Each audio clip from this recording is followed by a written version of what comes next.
16 ஒரு சஹாபி ரசூலுல்லாஹி ஸல்லல்லாஹு அலைஹி வஸல்லம் அவர்களிடம் பெற்றோருக்கு செய்ய வேண்டிய கடமைகள் என்ன என்று கேட்டார். அதற்கு நபி ஸல்லல்லாஹு அலைஹி வஸல்லம் அவர்கள் உம்முடைய சொர்க்கமாகவும் அல்லது நரகமாகவும் இருக்கிறார்கள் என பதிலளித்தார்கள்.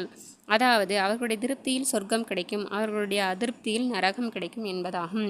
பெற்றோருக்கு கீழ்ப்படிந்து நடக்கின்ற மகன் ஒருவன் அன்புடனும் பாசத்துடனும் தந்தையை ஒரு முறை பார்த்தால் ஒப்புக்கொள்ளப்பட்ட ஹஜ்ஜின் நன்மை கிடைக்கிறது. இணை வைப்பதை தவிர மற்றெல்லா பாவங்களையும் அல்லாஹ் தஆலா தான் விரும்புபவர்களுக்கு மன்னித்து விடுகின்றான். பெற்றோருக்கு கீழ்ப்படியாத அவர்களுக்கு நோவினை தருகின்ற மனிதனுக்கு அவன் இறப்பதற்கு முன் இவ்வுலகிலேயே அதற்குரிய தண்டனையை அளித்து விடுகின்றான்.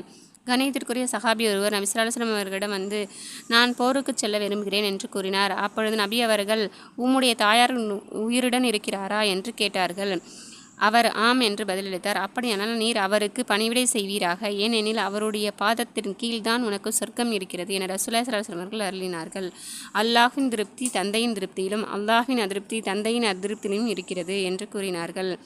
எந்த மனிதர் தன் அலட்சியத்தினால் பெற்றோருக்கு செய்ய வேண்டிய கடமைகளை வீணாக்கி விடுகிறாரோ அப்பொழுது அவருடைய பெற்றோரும் உலகில் இல்லை, ஆனால் அதற்குரிய பரிகாரம் நாம் பரிசுத்த மார்க்கத்தில் இருக்கிறது. ஒருவன் பெற்றோர் உயிருடன் இருக்க அவர்களின் கடமைகளை அவர்கள் இறந்த பின் அவர்களுக்கு அதிகமாக துஆ செய்து பாவ மன்னிப்பு தேடினால் அவர் பெற்றோருக்கு வழிபட்டவராகிறார். தந்தை இறந்த பின் சிறந்த நன்மையாகிறது அவரை சேர்ந்தவர்களுடன் நல்ல முறையில் நடந்து கொள்வது என்று கூறினார்கள். எனவே உயிருடன் இருந்தால் அவர்களை பார்த்து நன்மை பெறுவதற்கும், உயிருடன் இல்லை என்றால் அவர்களுக்காக துஆ செய்து நம்ம நன்மை பெறுவதற்கும் அல்லாஹ் தஆலா நம்ம தௌஃபீக் செய்வானாக. ஆமீன்.